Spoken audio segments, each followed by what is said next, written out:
Eu sou João Vilaverde, eu estou secretário nacional de articulação institucional aqui no Ministério do Planejamento e Orçamento, em Brasília. É um cargo que eu exerço há mais de 2 anos, estou aqui desde 2023 com o governo novo, mas antes de chegar aqui eu fiz outras 2 coisas na minha vida. Eu fui jornalista, eu trabalhei em redação de jornal, principalmente do Valor Econômico e do Estado de São Paulo, o Estadão, por 12 anos na minha vida, e depois eu fui professor. Eu fui professor voluntário e fui professor não voluntário, ou seja, eu fui pago para ser professor e voluntário quando você dá aula de graça, né? E eu fui professor voluntário de uma ONG chamada Escola Comum, que dá aulas de cidadania e política para jovens de ensino médio de escola pública no estado de São Paulo, e eu fui professor aí não voluntário, mas com muito amor, e é algo que eu tenho muita saudade, ter sido também professor nos cursos de administração pública da Fundação Getúlio Vargas em São Paulo, capital.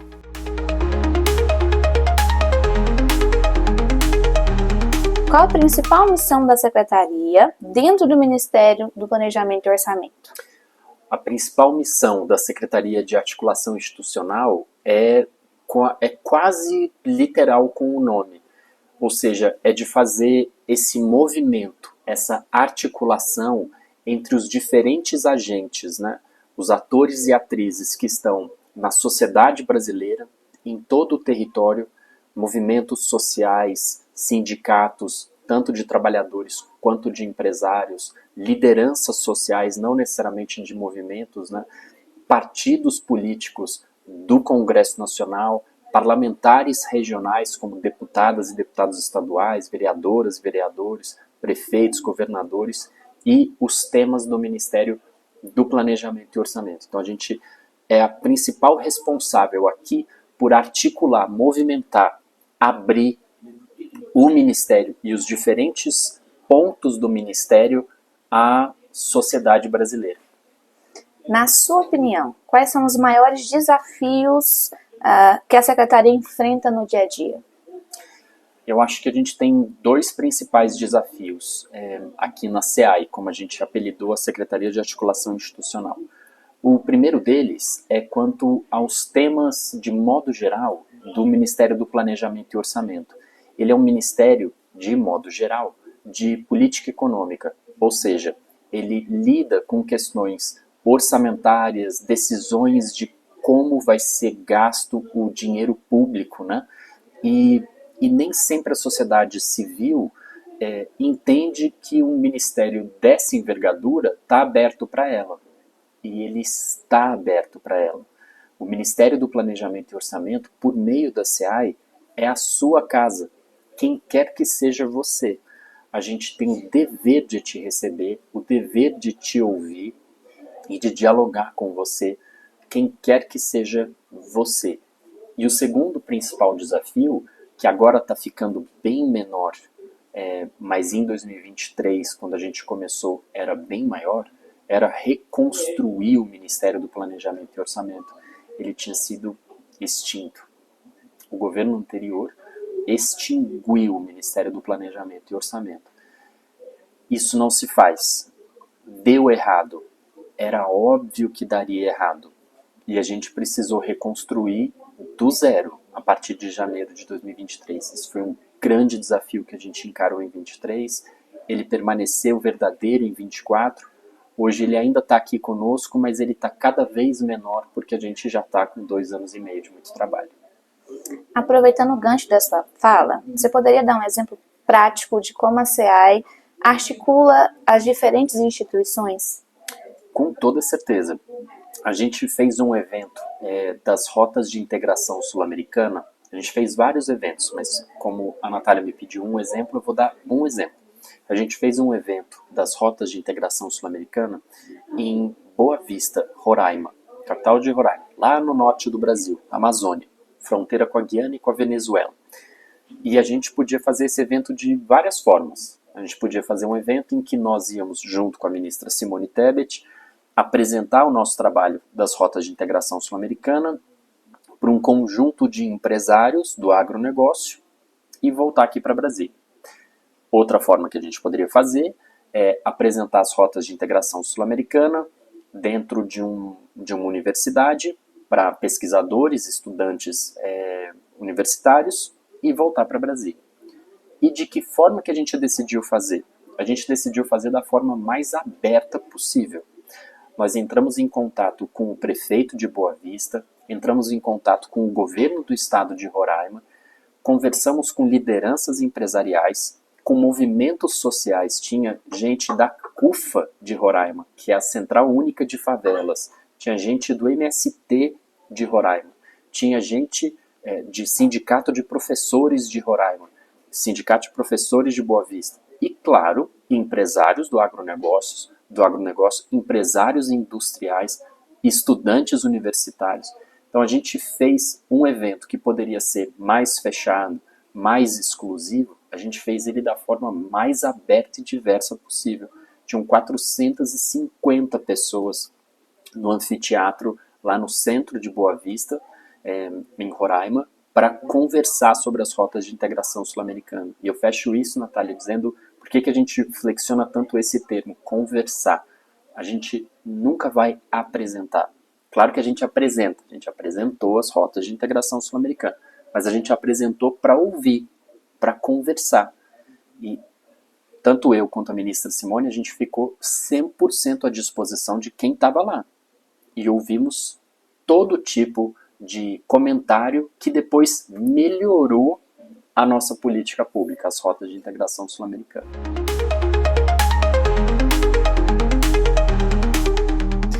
João, puxando o gancho para os projetos e ações atuais da SEAI. A SEAI tem um foco grande no aprimoramento de políticas públicas e revisão de gastos. Como esse processo funciona na prática? Ótima pergunta, Natália. A gente tem dois tipos de atuação principal nesse sentido. O primeiro deles é junto ao Congresso Nacional. O segundo deles é dentro da nossa casa aqui, dentro do Ministério do Planejamento e Orçamento. São 5 secretarias nacionais aqui no Ministério.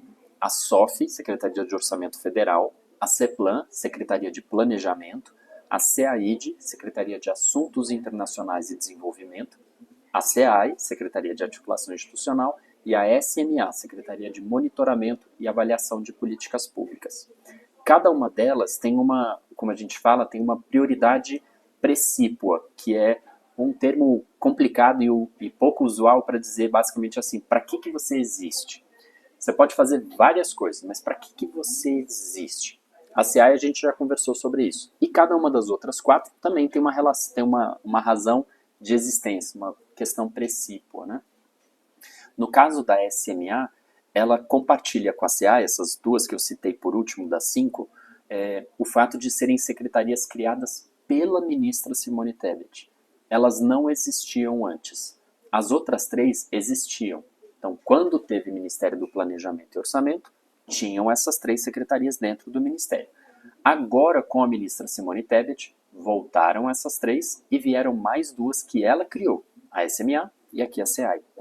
E a SMA ficou com a responsabilidade precípua, principal, de conduzir a revisão de gastos. E nós auxiliamos muito a SMA aqui dentro do MPO para que esse debate da revisão de gastos, que é decisão deles, ocorra da melhor maneira possível junto ao Congresso Nacional, dialogando com parlamentares de todas as visões políticas, de todos os partidos, tanto na Câmara dos Deputados quanto no Senado Federal. Porque o mais importante do que ter uma boa ideia é ter uma boa ideia que as pessoas entendam como uma boa ideia. Não basta só a gente achar que é boa.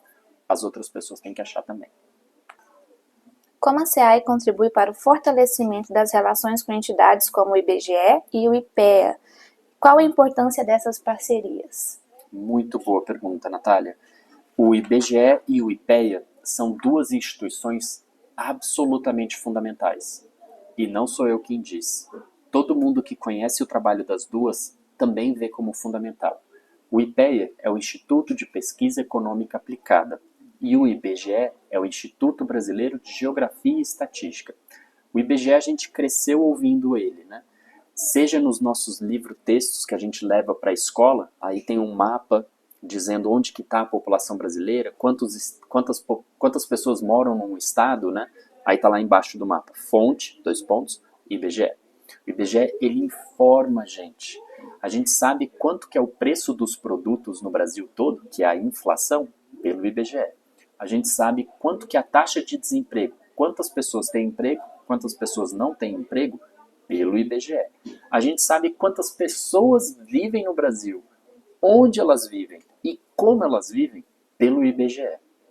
E o IPEA, ele usa os dados do IBGE, além de outros dados que tem disponíveis no Brasil, Banco Central, Receita Federal, para realizar estudos para pensar como que a gente pode melhorar ou manter o que já está funcionando, né? Então, as duas instituições se complementam e as duas estão aqui conosco no Ministério do Planejamento e Orçamento. Cabe à SEAI, por isso que a sua pergunta foi tão boa, Natália, cabe à SEAI fazer esse relacionamento institucional, tanto com o IPEA quanto com o IBGE. Esse relacionamento ele se dá de três formas. A primeira delas, nesse relacionamento mesmo, posso repetir a palavra, que nós temos tanto com a Luciana Servo, que é a presidenta do IPEA, quanto com o Márcio Postman, que é o presidente do IBGE. A Luciana Servo é presidenta do IPEA desde o início da nossa gestão, janeiro de 23. O Márcio Postman assumiu o IBGE ainda no ano 1 também, mas em setembro. Nos primeiros 8 meses era o Cimar Azeredo, com quem também nós tínhamos relacionamento muito ativo. Então, no primeiro ponto nós somos a porta de entrada da Luciana e do Márcio aqui no planejamento. Eles falam comigo, falam aqui com a SEAI. O segundo ponto é, sempre que o IPEA tem um novo estudo para ser apresentado, Natália, ele bate primeiro aqui na SEAI e depois a gente compartilha de imediato com as demais secretarias do Ministério que sejam concernentes com o tema daquele estudo, né? A mesma coisa com o IBGE. Sempre que o IBGE está diante de alguma questão de ordem orçamentária, de ordem de pensamento sobre o que pode ser feito, primeiro debate-se aqui conosco e depois a gente dialoga e compartilha esse conhecimento com o restante do Ministério, por decisão da ministra Simone Tebet. E o terceiro e último ponto eles têm um relacionamento com a ministra Simone, que é quem toma as decisões mais importantes, né? Por isso que ela é a ministra. E a gente está sempre ao lado da ministra Simone quando tem esse relacionamento, tanto com o IPEA quanto com o IBGE. Legal. Seu momento de brilhar, João. Existe alguma iniciativa da Secretaria que você sente que ainda é pouco conhecida e que a população merece saber, que precisa ter mais atenção? Com certeza. A gente falou das 5 secretarias nacionais, né, Natália, dentro do Ministério do Planejamento e Orçamento. E cada secretaria tem os seus braços, né? No caso da SEAI, que eu tenho que dizer é a melhor secretaria do Ministério do Planejamento, no caso da SEAI a gente tem 4 braços aqui. Um braço toca as rotas de integração sul-americana. O outro braço toca a articulação federativa. O que é isso? É o relacionamento com a Federação Brasileira, ou seja, com os estados e com os municípios. O outro braço faz a assessoria do Ministério com o Parlamento, ou seja, com o Congresso Nacional. E o outro braço faz a assessoria do Ministério com os movimentos sociais, com a participação social, a diversidade que há toda no Brasil. Isso é a cara do atual governo Lula. Foi o presidente Lula que criou a assessoria de participação social e diversidade em todos os ministérios. E aqui no planejamento, nós temos ela sob a liderança do meu amigo e irmão Anderson Quag, que está aqui conosco na SEAI, tocando esse braço dos 4 que nós temos na SEAI. E eu acho que tem uma iniciativa que é extraordinária, liderada pelo Quag, que é o Cine Bloco K, que pode e deve ser mais conhecido da sociedade brasileira. O Cine Bloco K é um cinema, galera, aqui no Ministério do Planejamento e Orçamento, de graça, aberto. Você só precisa estar aqui no dia que tem a sessão, porque senão não tem que assistir, né? Então você tem que estar no dia que tem a sessão e você entra com um RG, que hoje em dia você tem no seu celular, né? Seu documento. Então você só precisa se apresentar na portaria, mostrar seu documento, dizer que está indo para o Cine Bloco K e você chega e assiste com uma curadoria incrível, feita pelo Quag, que seleciona quais são os curtas-metragens ou média-metragem, ou às vezes até um longa-metragem. Ele é exibido sempre uma sexta-feira, né, do mês, sempre no horário de almoço. Por que no horário de almoço? Porque se for no horário de trabalho, horário de aula, você está trabalhando ou tendo aula. Se for à noite, você já passou o dia inteiro trabalhando, você quer estar em casa normalmente. E se for no fim de semana, você vai vir no ministério para assistir um filme no fim de semana? Pode até ser. Mas durante a semana você já está no rolê. Então é assim que a gente pensou o Cine Bloco K, no horário de almoço, que é o momento que você está um pouco mais livre para poder experimentar. E é uma iniciativa, eu reforço, extraordinária e que pode e deve ser mais conhecida.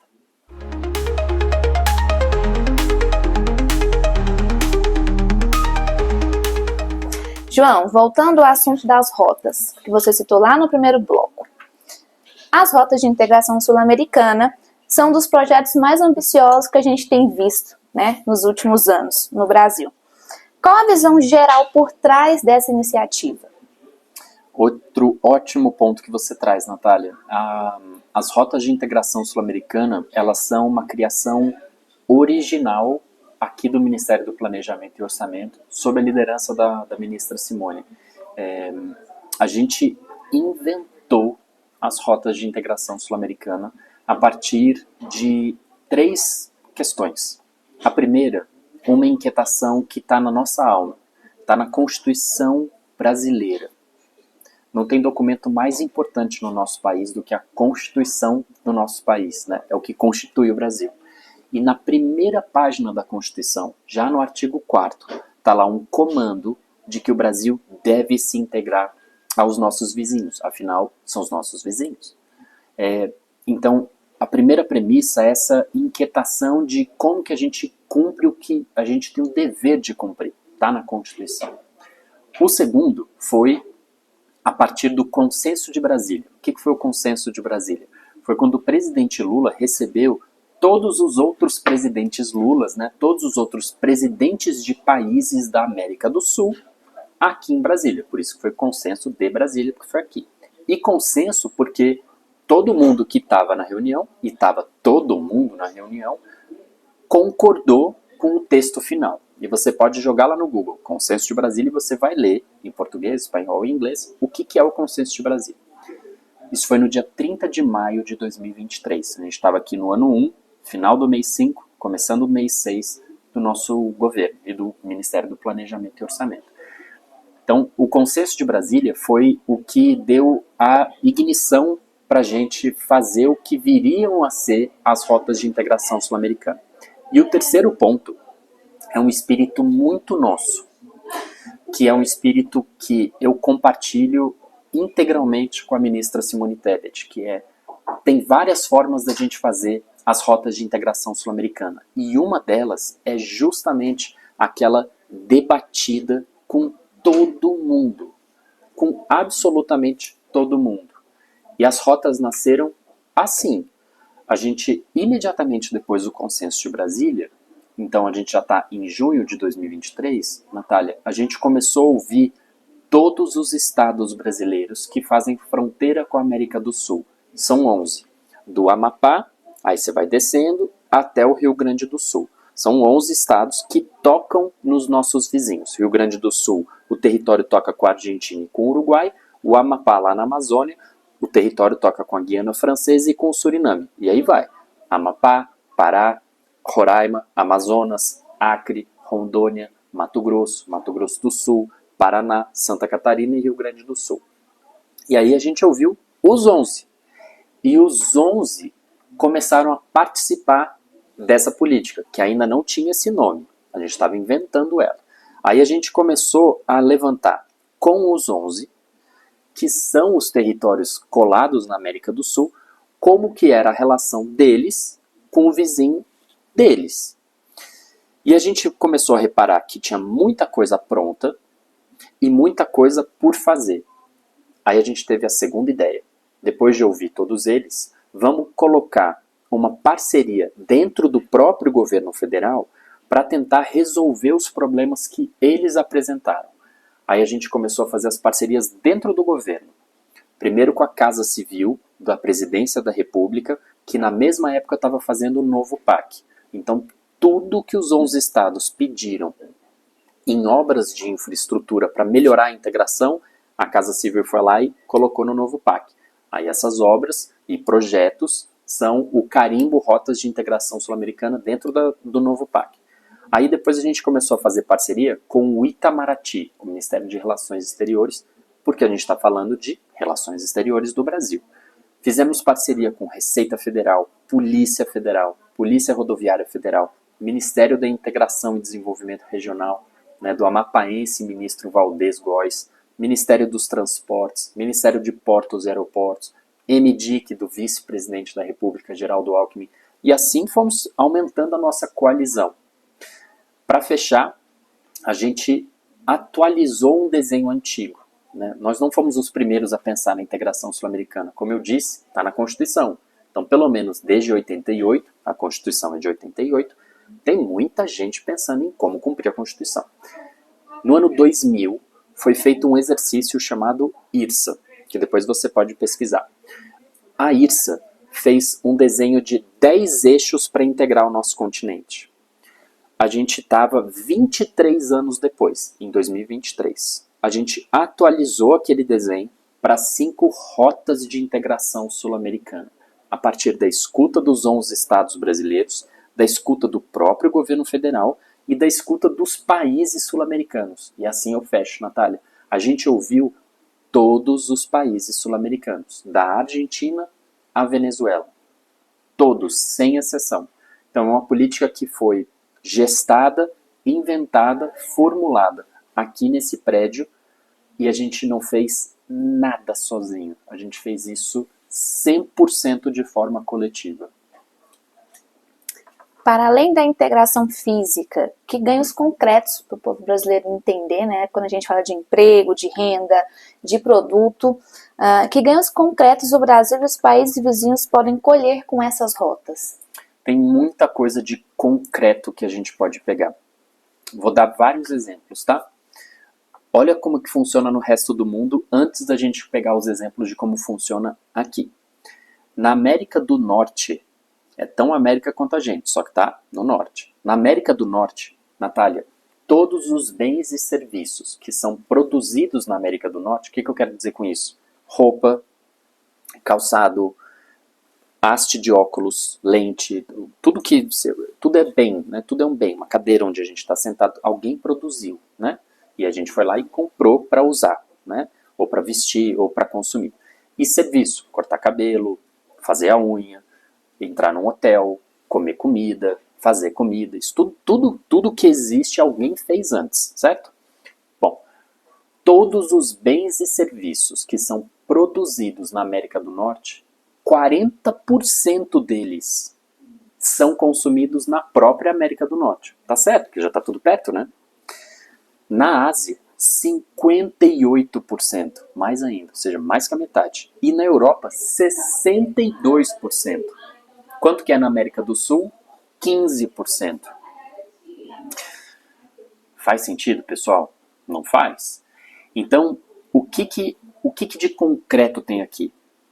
Se a gente fizer como todo mundo faz, a gente vai poder comprar coisas mais baratas e vender as coisas que nós fazemos aqui no Brasil para quem está pertinho do Brasil, os nossos vizinhos. Quando está quente onde a gente mora, está quente no vizinho também. Ele é nosso vizinho, não é? Se você sente frio ao acordar na sua casa ou no apartamento onde você mora, com certeza o seu vizinho está com frio também. Está frio para ele, certo? Se está trânsito para você, também está trânsito para o seu vizinho. Se choveu num dia que não parecia que ia chover, o seu vizinho também se molhou. Ele é seu vizinho, ele faz a mesma coisa que você. É a mesma coisa para os países. A Amazônia no Brasil também é a Amazônia no Peru, na Colômbia, na Venezuela, na Guiana. O Pantanal no Mato Grosso e no Mato Grosso do Sul também é Pantanal na Bolívia e no Paraguai. Não é porque mudou o país que as árvores pararam. Elas continuam, o território continua. Então, o que tem de concreto aqui, Natália e quem está assistindo? Quanto mais negócios nós fizemos com os nossos vizinhos, é mais emprego que a gente vai gerar no Brasil e nos nossos vizinhos. É produto mais barato na nossa mesa e no nosso corpo do que a gente tem hoje. É mais oportunidades de ideias. pesquisa acadêmica, você poder ir fazer sua faculdade num vizinho, no Chile, na Argentina, recebermos estudantes desses países nos nossos institutos de pesquisa, por que não? Empresas juntas. Você é empreendedora no Brasil, você pode encontrar uma pessoa, um homem ou uma mulher, que tem a mesma cabeça que a tua, uma idade parecida com a tua, na Bolívia, está aqui do lado, no Paraguai, e aí ajuda o seu negócio, cada um põe uma parte. É tanta oportunidade de negócio, de ideia, de emprego e de renda que a integração pode fazer, que é basicamente pensar o contrário. Por que não fazer?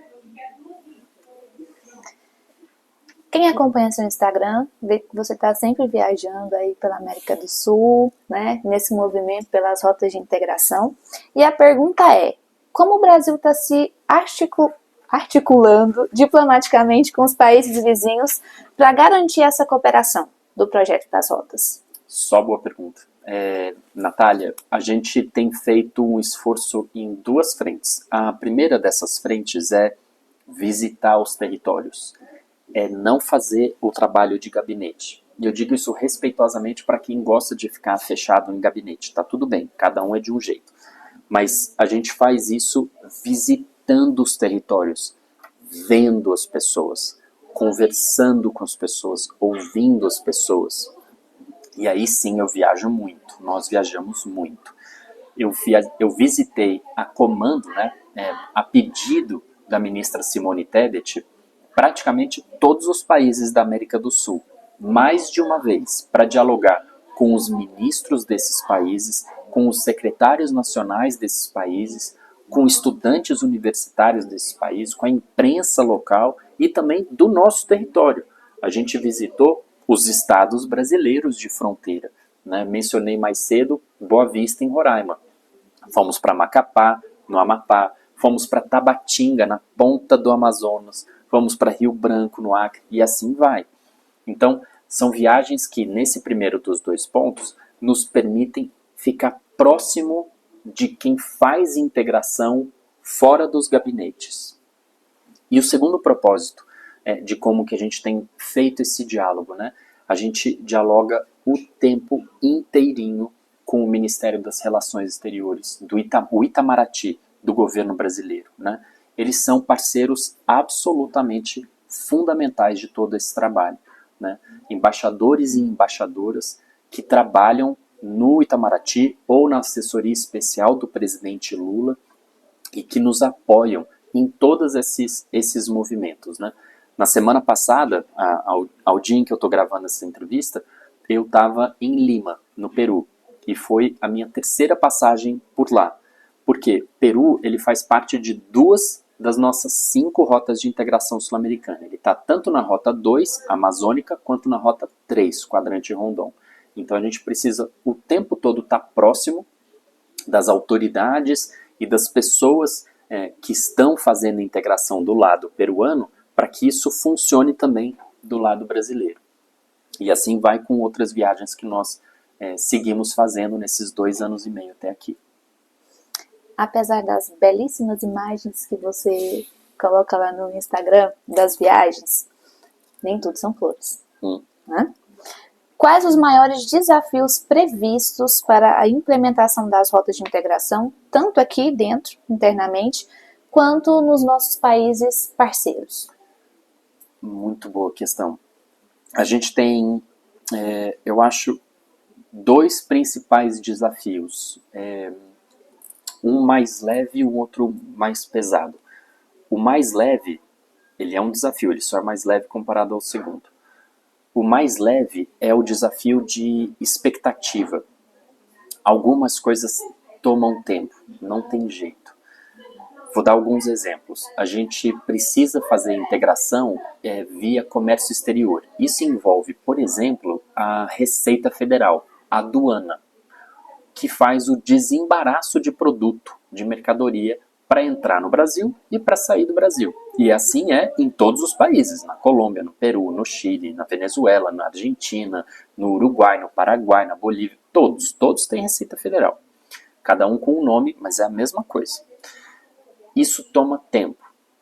Então, o trabalho que a gente faz de abrir alas, de porta-estandarte da integração sul-americana, em alguns pontos ele é mais rápido do que outros. E no caso de aduana, leva mais tempo mesmo, porque você tem que olhar norma por norma, é a aduana de um país com a aduana de outro. As coisas estão avançando, só que em alguns casos tem esse desafio do tempo, de que parece que está demorando um pouco, mas não está não, está todo mundo trabalhando para que isso se viabilize nas receitas federais com quem a gente tem muito contato também. Mas tem um desafio que é mais pesado, que a gente não controla, que é o desafio da pauta anti-integração. É uma minoria, mas ela existe. E a gente já viu como que isso funciona no Brasil. A gente teve no governo passado pessoas que trabalhavam ativamente contra a integração, ou seja, contra a Constituição brasileira. Eu reforço, a Constituição brasileira, pessoal, demanda que a gente faça integração com os nossos vizinhos. E mais do que isso, embora não tenha coisa mais importante no Brasil do que a nossa Constituição, o mundo todo faz isso. A América do Norte faz isso, a Ásia faz isso, a Europa faz isso. Por que a América do Sul não pode fazer? Por quê? A quem interessa não fazer integração com o nosso continente, se está na Constituição brasileira? Pois é, mas uma parte considera que é ruim, que não vale a pena, são outros interesses. Esse é o principal desafio, o da gente, que ele não está colocado hoje, mas nada indica, mas nada garante que ele não venha com mais evidência num futuro, uma parte que a gente não controla, que é essa agenda anti-integração, que é uma agenda muito danosa para o Brasil e para a América do Sul. Vamos falar de uma preocupação que deveria ser de todo o Brasil, na verdade de todo mundo, infelizmente não é, que é a causa ambiental. Né? A gente está falando de rota, a gente está falando de construção de vias. Existe alguma preocupação ambiental ou até mesmo social específica sendo considerada no planejamento e na execução das rotas? Com toda certeza. Tanto que desde o primeiro momento que a gente começou a formular as rotas de integração sul-americana, nós levamos em consideração que a gente não podia fazer isso sozinho. Daí que a gente ouviu os estados brasileiros de fronteira, ouviu os países sul-americanos e ouviu o próprio governo federal. Isso inclui o Ministério do Meio Ambiente e Mudança do Clima. A gente criou uma comissão interministerial para a integração sul-americana, criada pelo presidente Lula em decreto presidencial. E nessa comissão tem diversos ministérios. Um deles é o Ministério do Meio Ambiente e Mudança do Clima.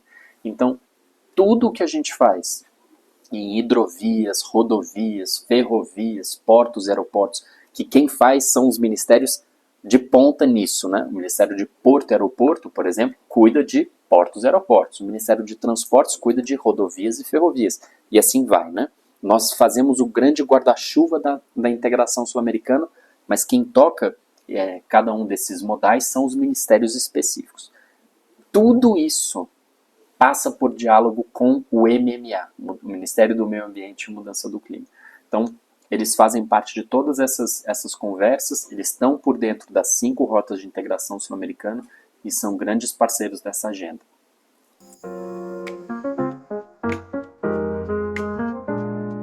Vamos agora para um âmbito um pouco mais pessoal. Tá? Que legado você espera deixar à frente da Secretaria? Eu espero deixar como legado o espírito colaborativo, de que a vida é coletiva.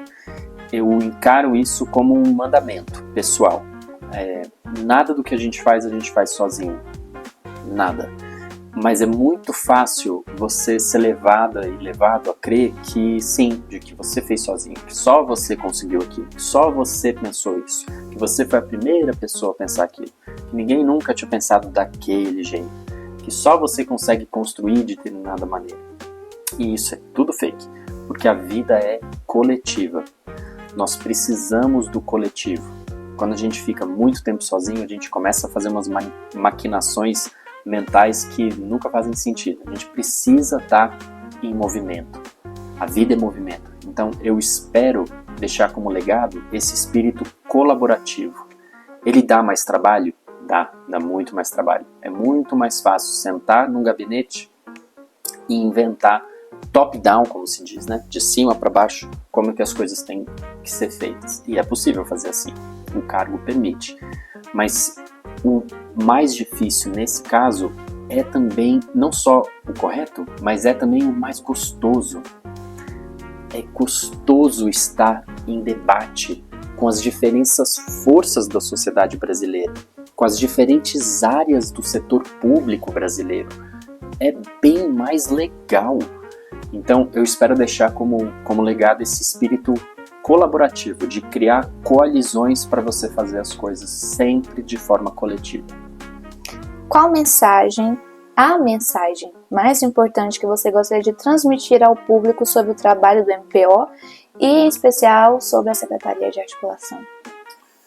O Ministério do Planejamento e Orçamento é um dos ministérios que fazem parte do coração de governo federal brasileiro. Ele foi criado, acho que essa é a principal mensagem do ponto de vista do MPO, depois da SEAI. Do MPO é lembrar que ele foi criado num momento muito rico do Brasil. Ele foi criado pelo Celso Furtado, paraibano, que estudou em Pernambuco, que foi soldado das forças expedicionárias brasileiras na Segunda Guerra Mundial, lutou contra o fascismo, depois escreveu o livro sobre o Brasil e foi o primeiro ministro do planejamento, da história do Ministério do Planejamento, numa fase extraordinária do Brasil, de muitas invenções, uma fase em que o Brasil ganhou 2 Copas do Mundo, as 2 primeiras, 58 e 62, uma fase em que o Brasil tinha criado a Bossa Nova, uma fase em que o Brasil tinha criado a arquitetura modernista, como aqui em Brasília, que estava sendo criada na mesma época, uma fase de muita invenção, de um presidente muito carismático, que abria a porta com todo mundo, que era o presidente Juscelino Kubitschek. Então a principal mensagem é: o Ministério do Planejamento e Orçamento voltou com o governo Lula, que ele tinha sido extinto no governo anterior, e é um ministério que faz parte do coração de governo federal brasileiro. E ele voltou para ficar. Sobre a SEAI, é esse espírito colaborativo, uma secretaria de articulação institucional que se articula com a sociedade brasileira, que se articula com o Congresso Nacional brasileiro, que se move, que deixa as portas sempre abertas. Acho que essas são as 2 principais mensagens. Bate-bola rapidinho. Vamos. Uma comida. Feijoada. Uma música. Nada será como antes, Clube da Esquina. Um cantor ou uma cantora? Fafá de Belém. Não vou perguntar um time porque isso é óbvio. Botafogo. Um país. Brasil. Além do Brasil. Nossa, como é que eu vou escolher um país além do Brasil? Nossa, como é que eu escolhi isso? Não consigo escolher outro país. Tudo bem, a gente entende. Um sonho. Um sonho é que o Brasil constitua uma sociedade mais igual. A gente vive num país que é flagrantemente desigual. A maior parte da população brasileira não tem as mesmas oportunidades, que um grupo muito seleto, muito pequeno. E eu sonho muito que a gente consiga, no curso da minha vida, que eu possa legar isso para o meu filho, uma sociedade mais igual, em que as pessoas tenham mais chance de buscar os seus sonhos, quaisquer que sejam os seus sonhos, de bases mais parecidas e não tão discrepantes como foram. Isso está melhorando, mas pode melhorar ainda mais rápido. O que o João, desse minuto, diria para o João criança? Algumas coisas. Uma delas seria: calma, o Botafogo vai melhorar. Vai melhorar, fica tranquilo. A segunda vai ser difícil perder sua mãe cedo, mas você vai conseguir seguir adiante, vai dar certo, e use isso para você conseguir perseverar. E eu acho que a terceira é todos os sonhos que você está sonhando aí, você pode conseguir, menos ser astronauta e piloto de Fórmula 1, mas o resto pode sonhar que o céu é o limite. João, a gente agradece muito a sua disponibilidade, a sua participação, seu interesse, a sua ajuda pelo POS, tá? Você é um querido. Você também. E a gente espera que as rotas de integração sejam um sucesso, elas já são, mas que o Brasil alcance um patamar brevemente muito maior, que a América do Sul mostre todo o seu potencial para o mundo, porque nós temos potencial, e que através das rotas, através do MPO, do governo como um todo, o brasileiro sinta orgulho de ser brasileiro. Você faz a gente sentir orgulho. Você também. Obrigada, João. Obrigado, Natália. Foi lindo.